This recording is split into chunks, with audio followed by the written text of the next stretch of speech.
Hello, everybody. My name is Daniel, My name is Aki. and welcome to our first live stream event on Patreon. And we kind of opened it up for conversations about our three bodies, the three vehicles of our soul. But most of the questions are not on that. But I want to say a little bit about that. You know, we hear in spiritual circles a lot, oh, we're a multidimensional being. It's true, but what does that really mean? What that means is that we have these three bodies of expression. They're born, each of these bodies have an existence, a time where they live. They're not an eternal being, they're an existence. So this is part of our personality. Our three bodies are, of course, our physical body, which is what our personality uses to express itself through. And then we have the emotional body, which we all know about our emotions. That's part of our personality. That is, makes up our personality, that along with the thoughts. So these are the three bodies. That's how we're multidimensional. But what people don't realize, they read that and that's cool, but they don't realize that every single thing you're doing, any moment of the day, is actively manifesting in all three worlds. You're doing your actions here, but you have feelings about what you're doing here. Well, that's a psychical vibration. That's an emotional vibration. So that is manifesting in the psychical world simultaneously. So these three worlds are interconnected and surround each other. So everything we do at every level, every thought is creating. Now, if we do good works here, like we eat good food or exercise or something, our body becomes strong. We shape our body to be toward the perfect archetype, if you will. But more so is the psychical and noetical body, the emotional and the mental body. We're shaping those, or misshaping them every single day. Everything we say, everything we think, feel, or don't say is shaping those. And one of the works in the system of spirituality to reach self-realization is you have to reshape those psychical bodies to match the psychical body and the noetical body to match the perfect archetype, the heavenly man archetype. So that's some of what we do in this work. Mm. So you want to say something? But the most important thing which we have to know is we express ourselves through these three bodies, but we are not these three bodies. We are something much greater than three bodies. Right. The soul. Yes. And so these three bodies are vehicles. It's what we use. We have a material body we use when we live in the material world. We have a psychical body we use once our material body passes over, and we find ourselves fully recomposed as a self-awareness in these higher bodies. Okay, well, let's go to the questions. First one is from Thomas here. Is there an energy in electronic devices that can cause harm to my body? Yes. I work in front of a computer most of the day, and I use Bluetooth headphones. I try to take breaks as often as I can to rest my eyes, but it feels like it's starting to wear on my body, almost like being around radiation too much.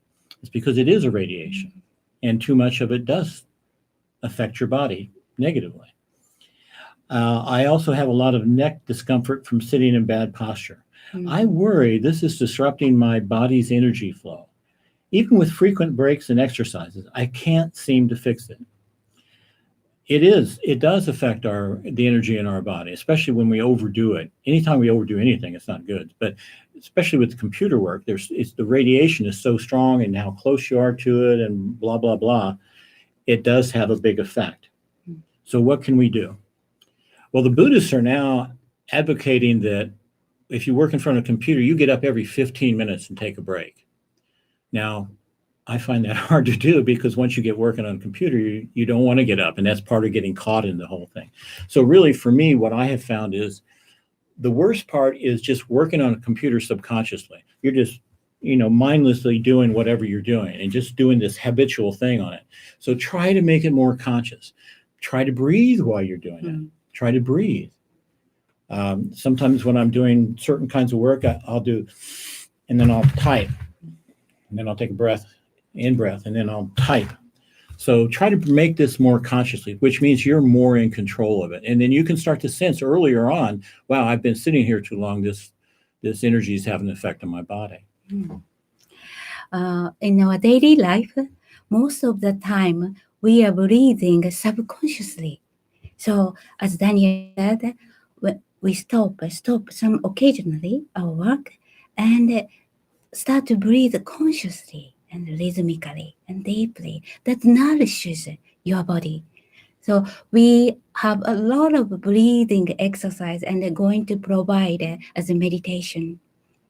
If you like, please try in between your work. Good advice. Yelena asked, I can see energy movements around me during my meditations. If I open my eyes for a moment, are these my etheric movements I see? I had an experience when my body was completely dissolving during meditation. I can see only bubble molecules movements with my eyes closed. Also, I see light around animals and people if I concentrate my vision on them. I would really appreciate your help. Well, when you're seeing light around animals or plants or people, it's the etheric double of that person. Everything from the smallest virus, grain of sand, our body, the planet, an entire galaxy, everything it has its own etheric counterpart. It's an exact double of it. So, yeah, you're seeing the etheric movements, and that's why you can see them with your eyes closed because it's etheric. It's not a visual, material thing. You want to say? Yes. It's actually what we call aura in general is it's not the etheric double itself. It's a radiation of our etheric double. So we are watching the radiation of the etheric counterpart of material body. And what else? Yes, yes. And yes, I wanted to say this. When we learn teaching and practice the meditations, and once we raise our consciousness and self-awareness, the world which we are watching right now will be seen, we will see completely different world. So let's study together and uplift our consciousness and self-awareness. And there's actually a little technique you guys can try yourself. If you stand on a clear day, no clouds in the sky, with your back to the sun and look up into the blue sky and just relax and let your eyes go soft, which means don't try to focus on anything, but let it go soft, you can see the etheric movements in the air. And since we're talking about the three bodies, this is a good time to mention each of these three bodies has its own etheric double. So when I said that from a grain of sand to a galaxy to our body has an etheric double, it has an etheric double for the material body, it has an etheric double for the psychical body, and it has an etheric double for the noetical body. And it's through the connection. This is what keeps these bodies connected. And when we have an out-of-body experience, what we're doing as a self-awareness is transferring our I-ness, our sense of self, from the material body into the psychical body, but we pass through the etheric. We have to overcome the etheric in order to make that transition. So, yeah, all this stuff is etheric, what you're referring to. Emmanuel here has a question. According to the Sumerian myth of Eden, and assuming that the fall was not a reality, what is the role of luciferic and arrhythmic beings in our energy field and in our incarnations? So let me answer that question first.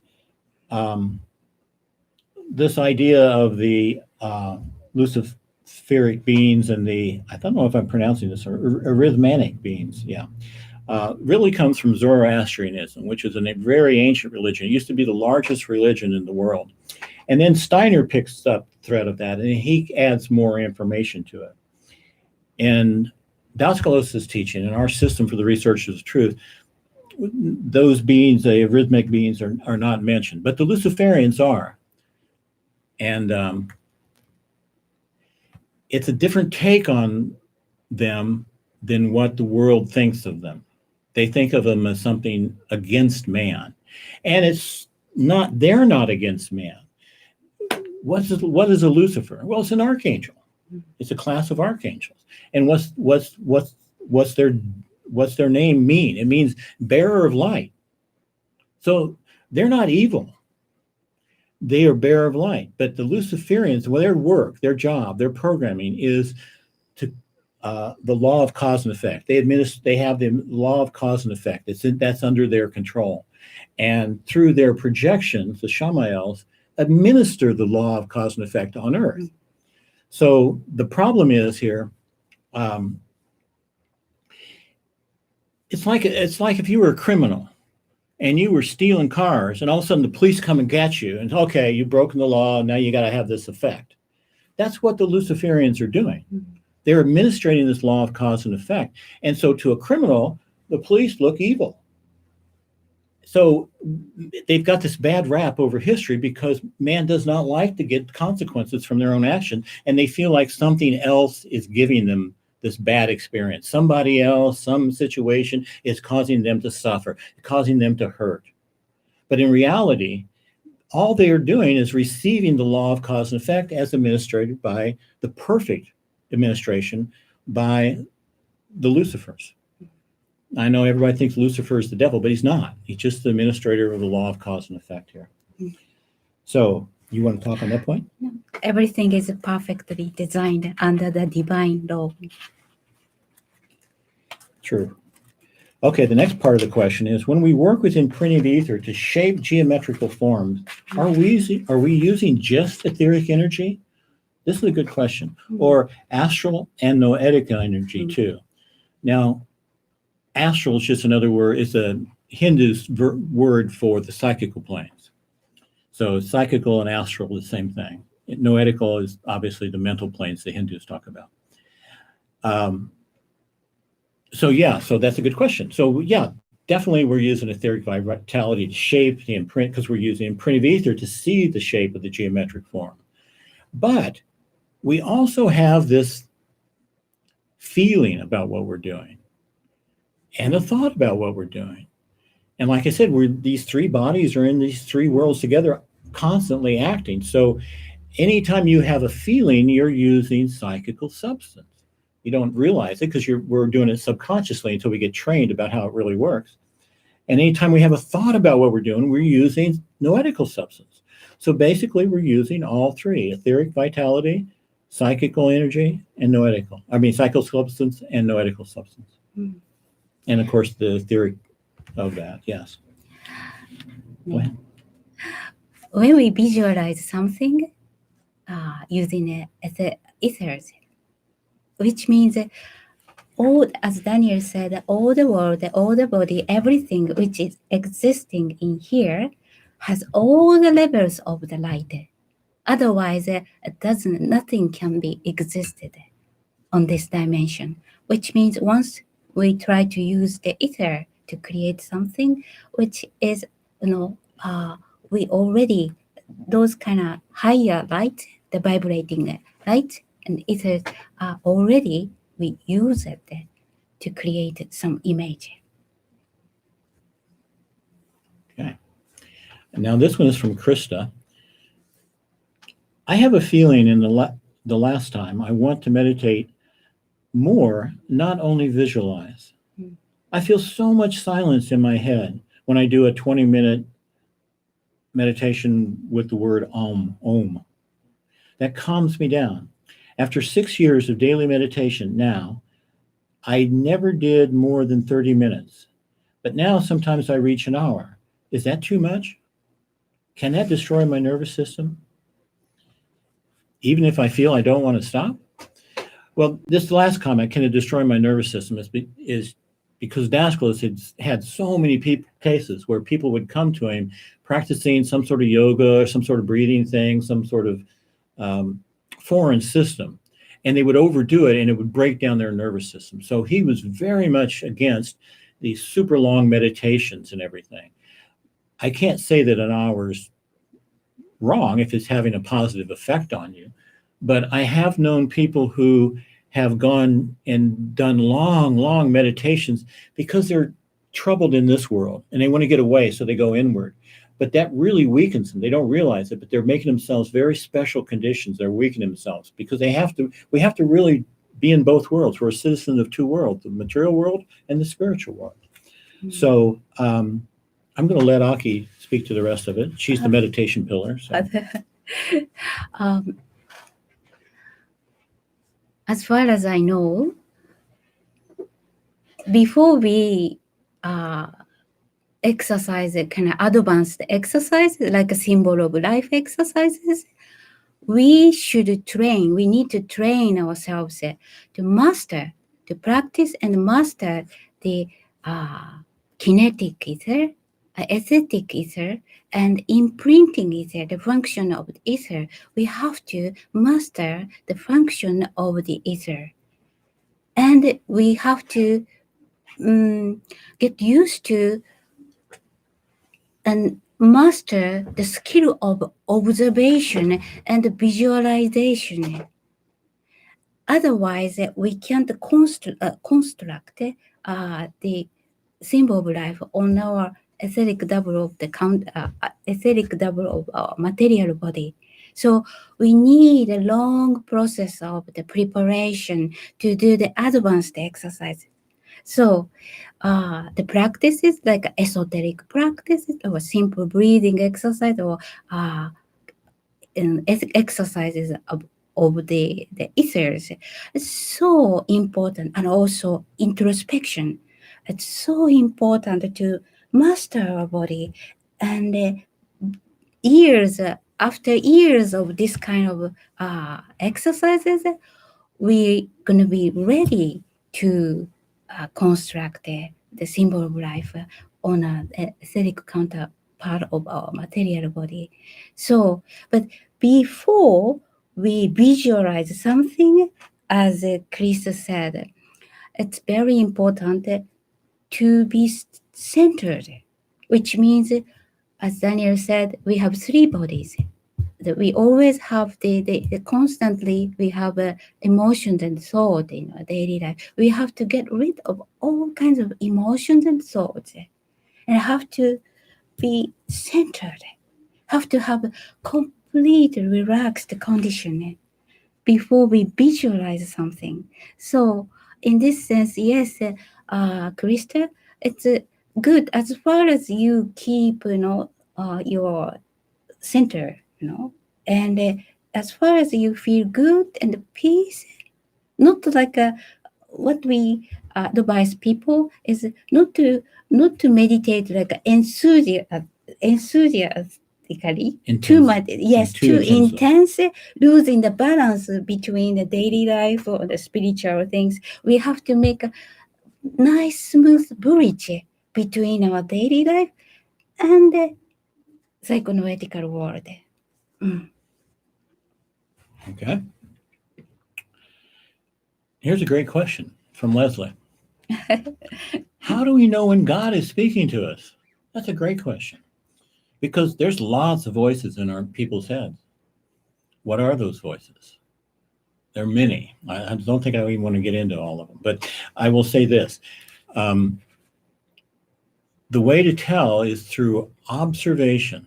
It's really through observation. For example, you go and you feel like God said something to you, like, oh, you should move to this place, or you should do this thing. God doesn't do that, but sometimes you'll hear a voice that suggests you do certain things. Sometimes the voice of the guardian angel will be very good, but he won't tell you to do it. He said, this might be a good idea, or what about this? He tries to get you thinking about it.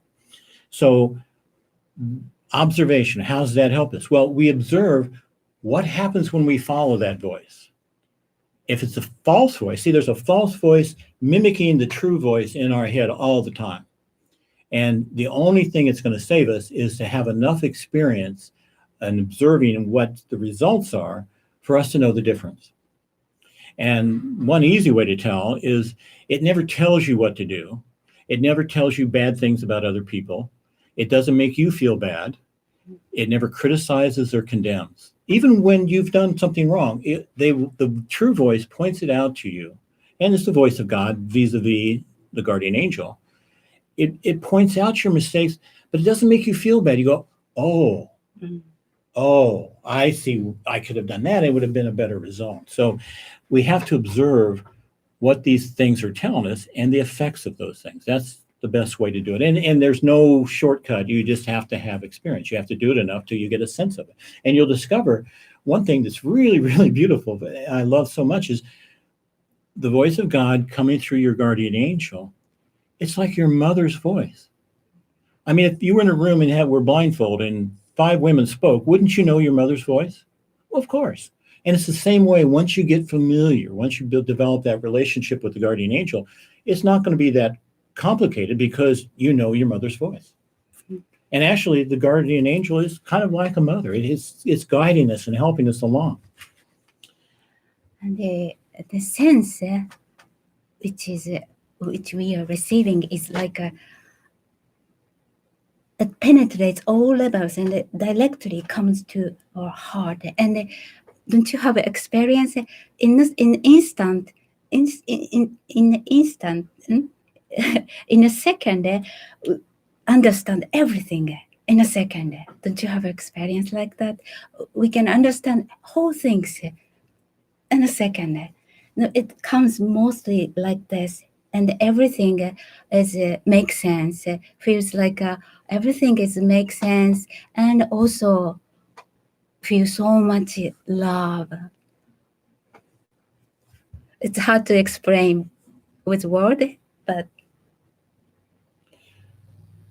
okay. Oh, you still going? Go. And please try in your daily life, stop your emotion. Try to stop, practice to stop your emotion. Stop your thinking.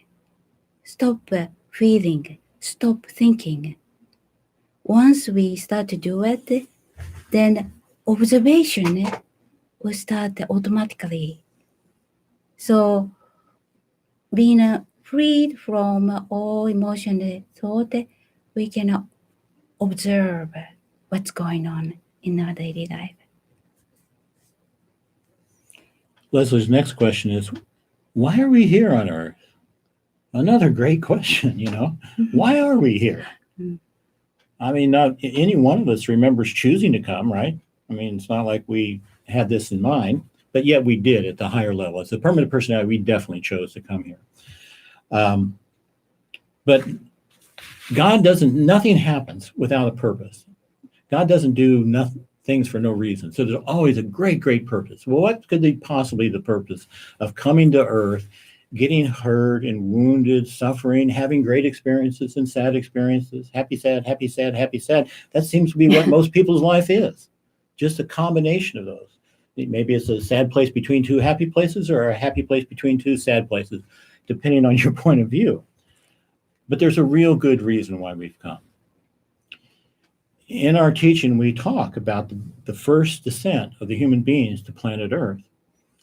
And at first, what are we? We're an eternal spirit being, similar to God. Well, why come here and suffer if we're already similar to God? I mean, aren't we trying to become similar to God? We are similar to God. But the real issue of why we come is we're similar to God, but we don't know it. We're not realized. We're not self-realized. We're in this state, but we don't understand it. And Dascalos gave a beautiful analogy of how that is. And he said, if you have 2 children and you raise them till they're 12 years old in a room full of light, and they only know light, and you ask them, what's light? They don't know. You ask them what darkness is. They don't know.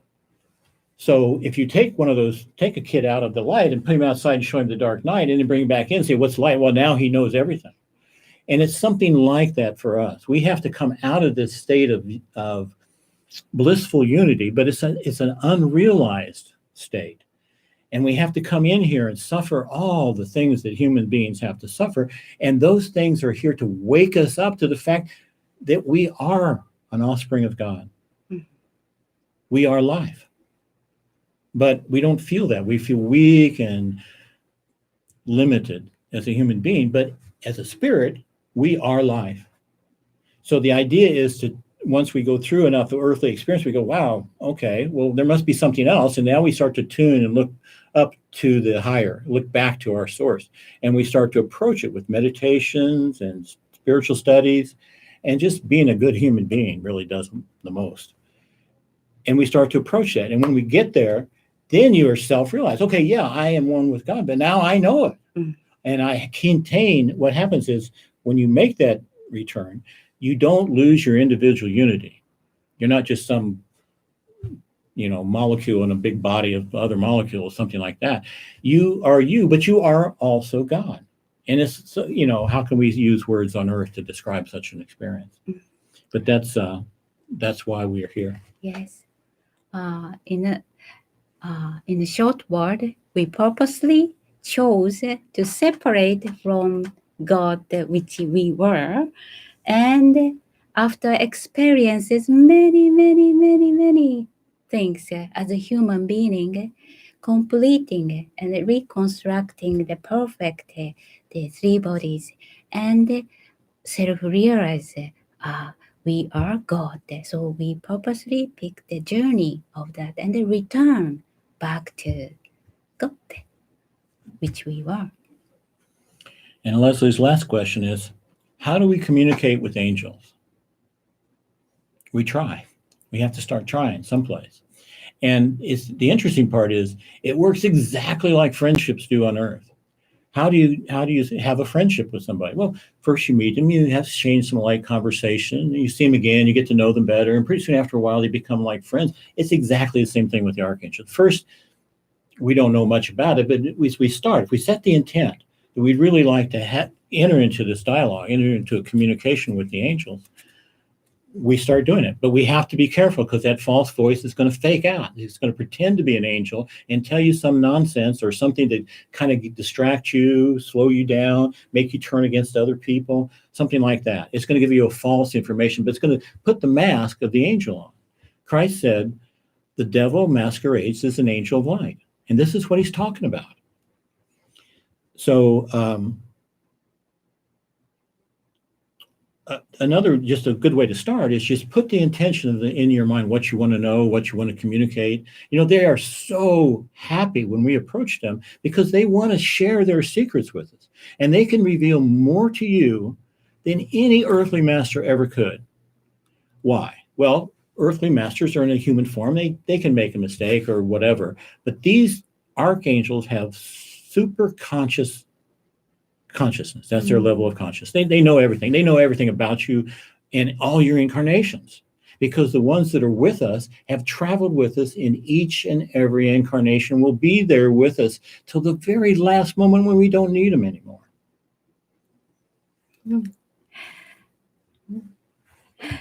Angels are everywhere. So, and they're always there trying to, even in our bodies, they are everywhere. And they're always ready to communicate with us, waiting for us to wake up to communicate with them. So,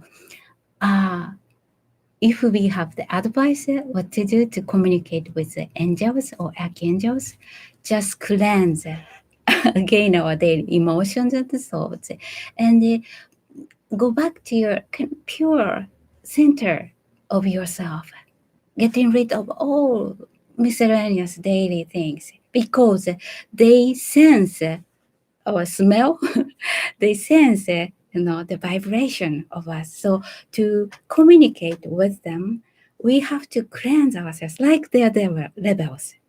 They are so pure, they are God. So if you like to spend some time in nature, especially primitive nature, it's easier for us when we open our heart and release ourselves from kind of daily burdens and miscellaneous things, and just open our heart and feel love. This love is not personal love like a unconditional, like the love of sunlight, which is giving a constant light and heat to all human beings. This kind of love. So attune yourself with this kind of love, then it automatically happens. And one last comment on that is what interferes with that are our own elementals, which all I mean by that is our thoughts and feelings that we've stored in our subconsciousness. So when we're trying to tune to God, communicate with God or an archangel, or even other human beings, that we have these thoughts and feelings constantly coming up from our subconsciousness. So to really have a good, clear, higher communication, we have to seal that off. We have to silence that subconscious energy. And we do that through meditation. When we sit in meditation, we learn how to do that, not let thoughts come up to disturb our meditation. And it's the same way with communicating with higher entities. Please remember, you yourself are originally, we ourselves are originally archangels. So. Okay, Joseph asked a question here. What happens on an energetic level when there are two people attracted to each other? That's a good practical question. One can feel lust and the other person don't feel anything, doesn't feel it. Why does one person feel it and the other not? Well, let me take some of these one at a time. What happens on an energetic level when two people are attracted together? Well, there is an etheric energy, and if you could see it, it would be beautiful colors. If it's love between both people, it's beautiful colors. If one person doesn't like the other, then it's not so beautiful. It mixes and becomes muddy. Dascalos told a story about people who were embracing in love, and he could see rainbows of colors coming all around them. So it's a very beautiful thing. But I'll tell you this part, and this is part of the inner circle teaching, the innermost circle teachings Dascalos didn't give to the public. So I just want to say something general. Our chakras, they have a rotation, and they have two aspects, magnetic and energetic. And I'll just pick a general one, the throat chakra, right? In women, it's electric. In men, it's magnetic. But what happens when you are attracted, two people are sincerely attracted to each other, and you hug? Have you ever had a great hug with a member of the opposite sex? Do you know what's actually happening? These chakras here are rotating differently on men and women, and when they come together, they change the rotation of the other person's chakra. And that's one of the energetic feelings, why it feels so good to have a deep hug with someone you deeply love and respect. Why does one people feel it and somebody else doesn't feel it? Well, it's like one person is tuned to channel 3 and the other person is tuned to channel 6. There's no connection there. But if they're both on the same wavelength, which means like the same vibration, the same feeling level, then they both feel it. So it's just a matter of who's attuned to what.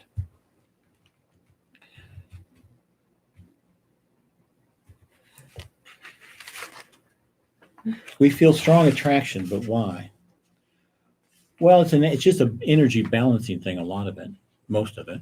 It's an energy balancing thing. Plus, it's just soul to soul, you know? It's just wonderful to have that kind of connection. When I feel anger, it's kind of easy for me to deal with it. Also fear.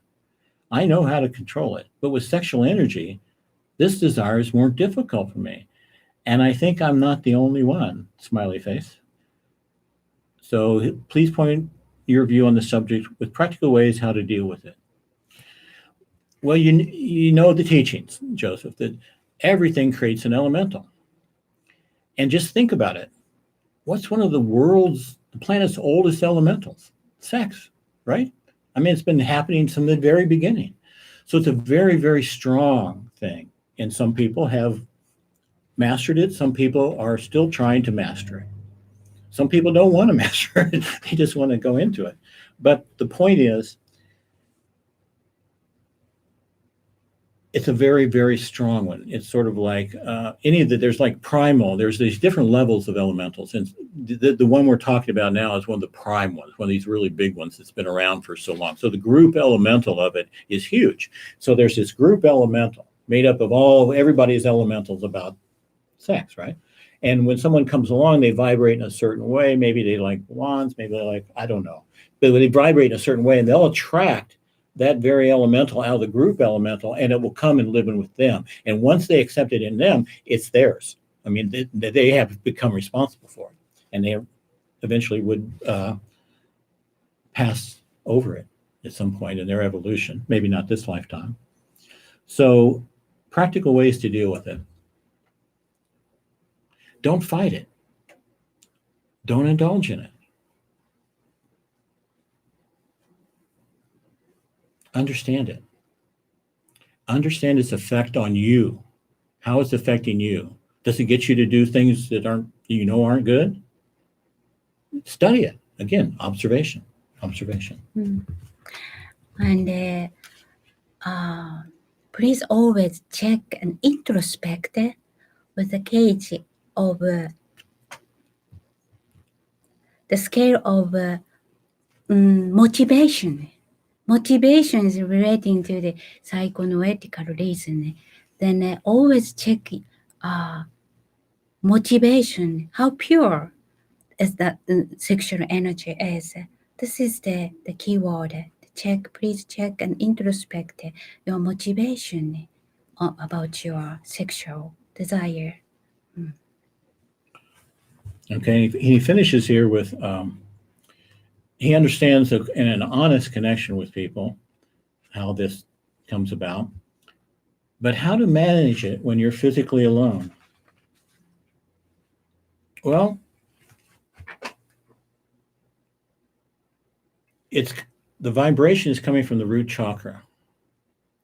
So just move to your heart. Just move to your heart.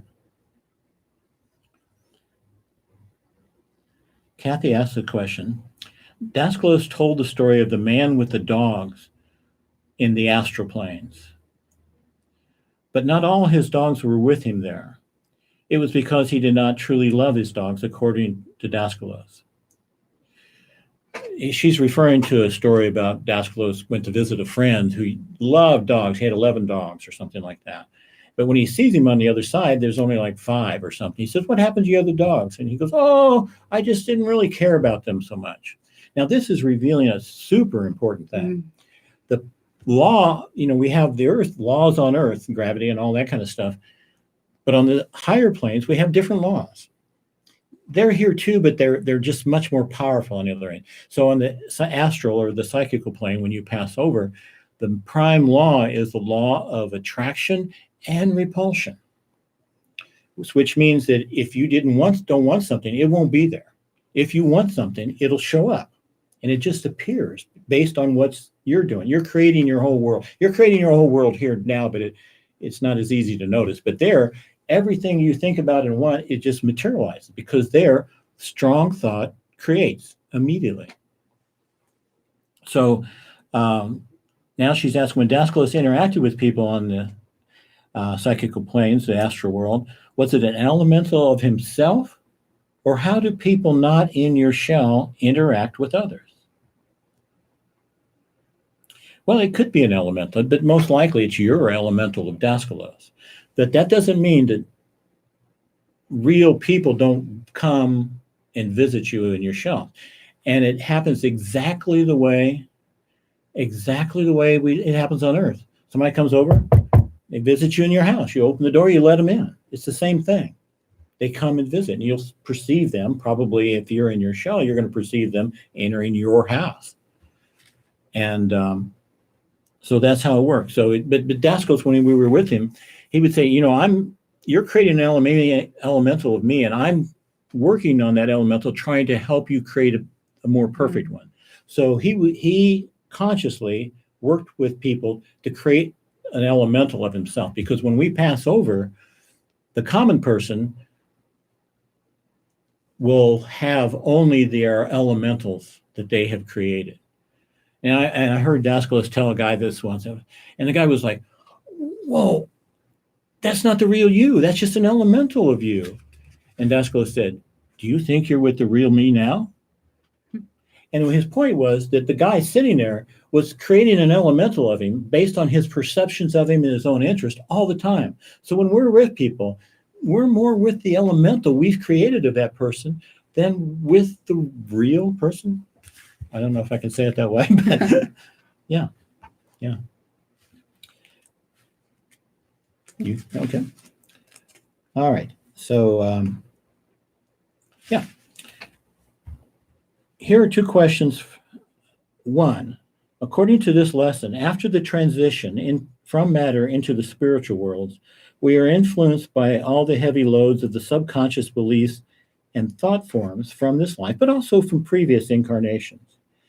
So, besides visualization techniques, such as the three sun meditations, is there any other techniques to practice in the system of researcher of truth to clean and transmute our psychical body? Yeah, and they all do. All of them do to some degree. But since you're talking specifically about uh, elementals and things from past life, you're talking about karma too. You're talking about the effect of your past life actions and this life actions. So we do have any of them. Most of the beginning meditations are the best meditations because that's why we gave them to you first. Because those are the ones that produce the best results, like the three sun meditation. But we have some very advanced ones, like burning karmic debts meditation. And this one, I won't give it here, but you can buy it from Panayota's website. But you put yourself in a flame, a big flame, and it burns off. You visualize. So you're in this beautiful golden noetic flame, and it's burning off. You're releasing it. You're asking God to take it. You're just trying to let go and let it be burned off. The karma be burned off.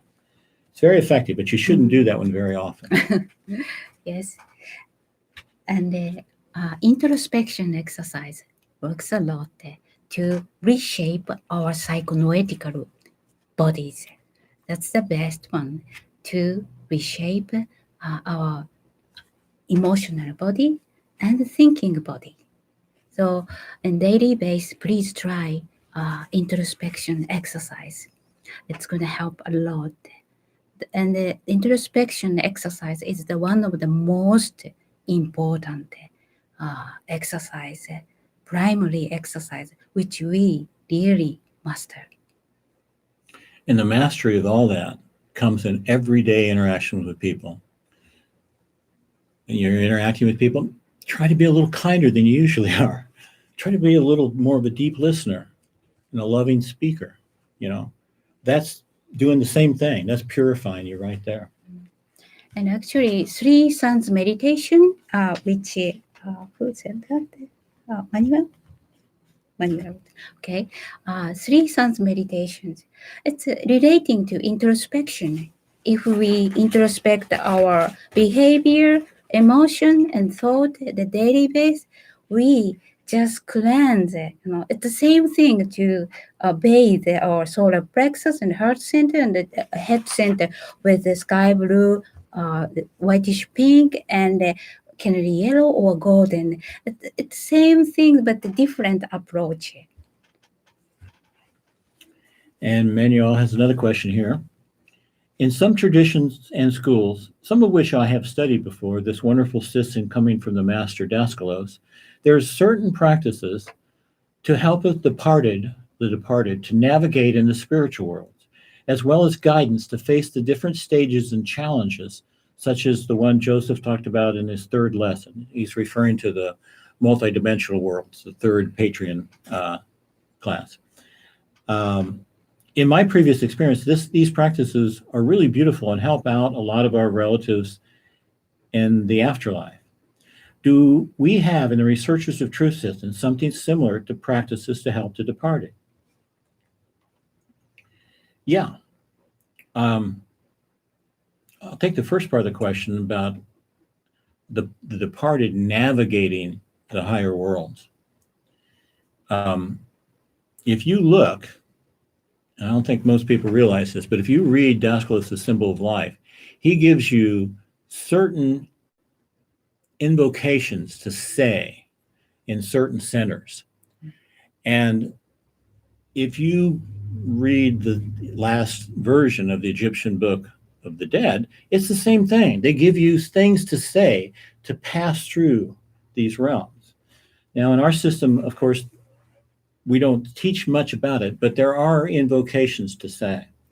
And if you read the book, Symbol of Life book, you'll read them at the end of the book there. And but it just generally, you don't have to get too deep and all that stuff. The most important thing is not to feel sad, not to feel remorse, and because that like pulls them back. Now they're trying to get through the etheric fight. They're leaving their material body, and they're trying to get through the etheric counterpart into the psychonoetical world. And when we feel sadness and grief of a departed, it just drags them. It's like grabbing them by the leg and trying to pull them back down to a place they don't belong, and they know they don't belong. Most of them know they don't belong, and they want to move on, but they're torn because here's these vibrations from the people they love wanting them back with them. So we must keep this in mind and always wish them well. You know what's happening to them. They're continuing on their same life, same personality, same name, same look in the psychonoetical world.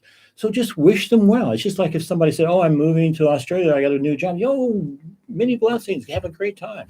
That's what we want to give them, because that, instead of pulling on them, acts as wind in their sails and helps them move forward, freer and clearer. And whenever we send the light to the departed, create a white, pure white light. Mostly create a pure white light that helps them to ascend. Okay, we have some online questions here. I think this one's from Andrew. If our mission is to silence it so the true self can emerge, why do we have a personality? What purpose does it serve? When he says silence it, it means the personalities, thoughts and emotions, and it's noise, if you will. Well, we have a personality for a lot of reasons, but one is we need to interact with other people. If we didn't have a personality, we couldn't interact with anyone.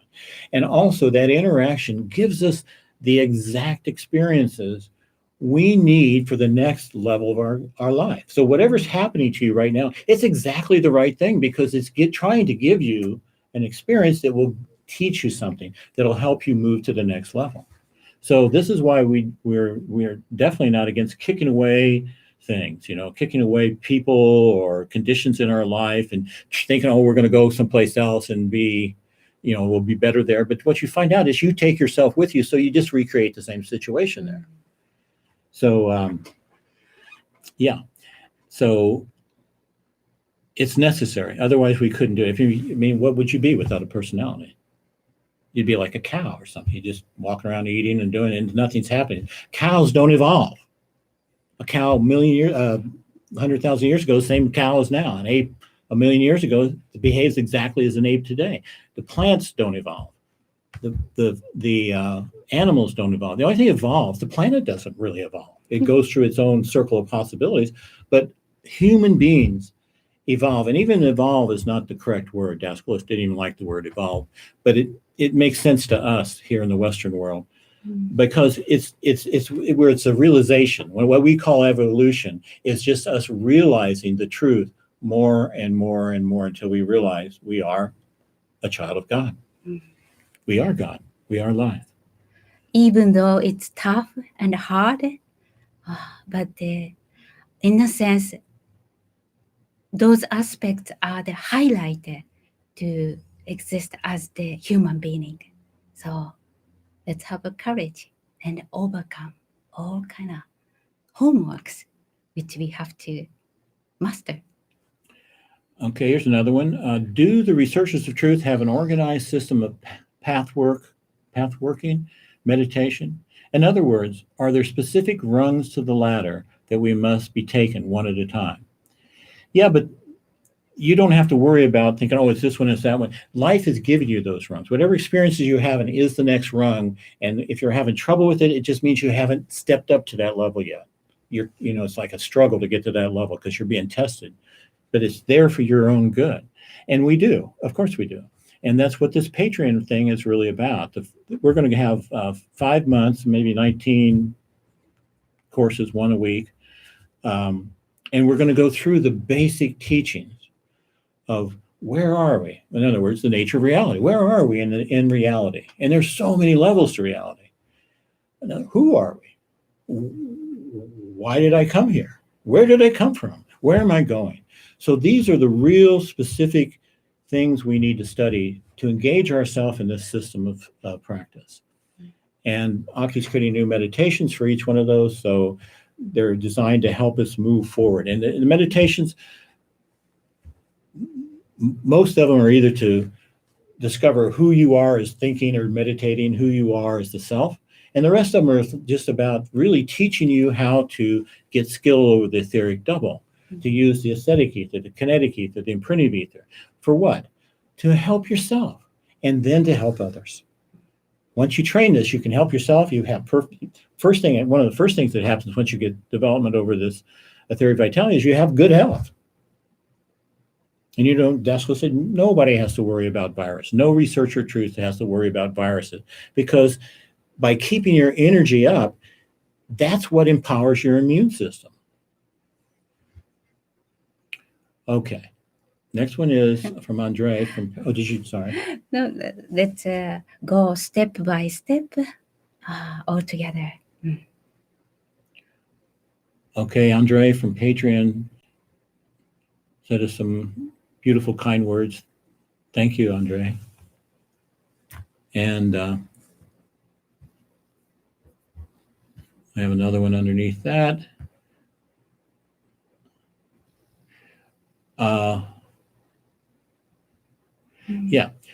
Chris asks another question. Can we bless food and change it, that it doesn't harm us? Can we also bless a vaccine and that vaccine will not harm us? How powerful are you? I don't know. Yeah, of course we bless food. It's obvious. What are you doing? You're putting an elemental on that food. So if you say a prayer over your food, you're putting an elemental on there, and that helps dispel any negative vibrations that may be on it. Can you bless a vaccine? Well, maybe we'll get a chance to try here. I don't know.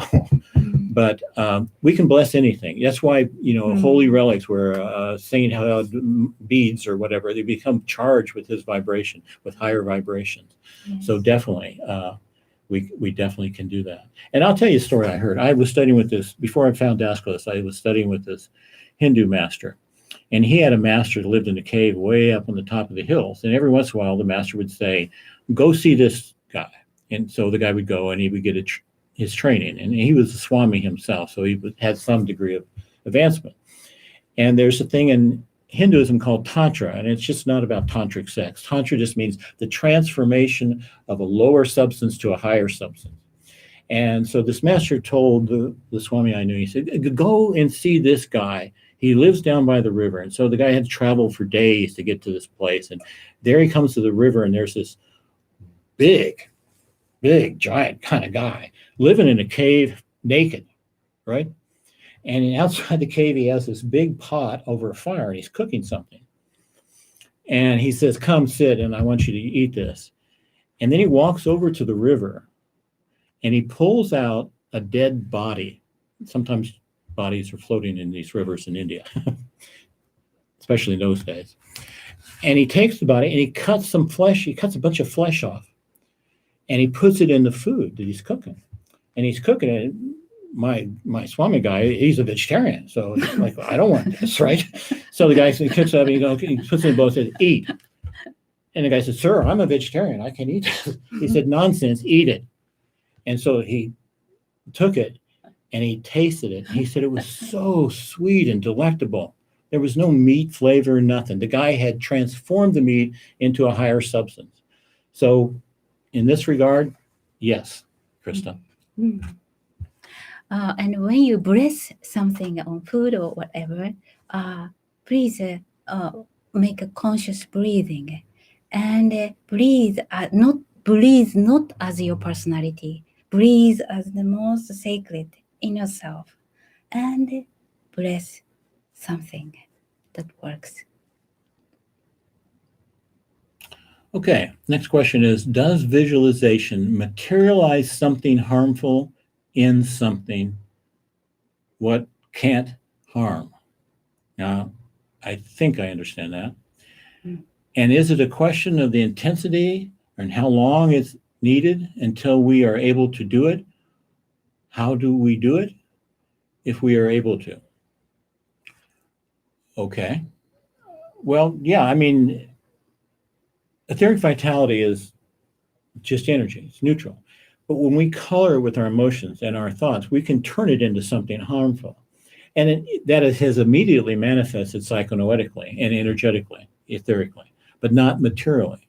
And yet there are some ways, masters such as Daskalos, were able to materialize things. Christ materialized food. Daskalos did it too, and one of his students I know did it too. And so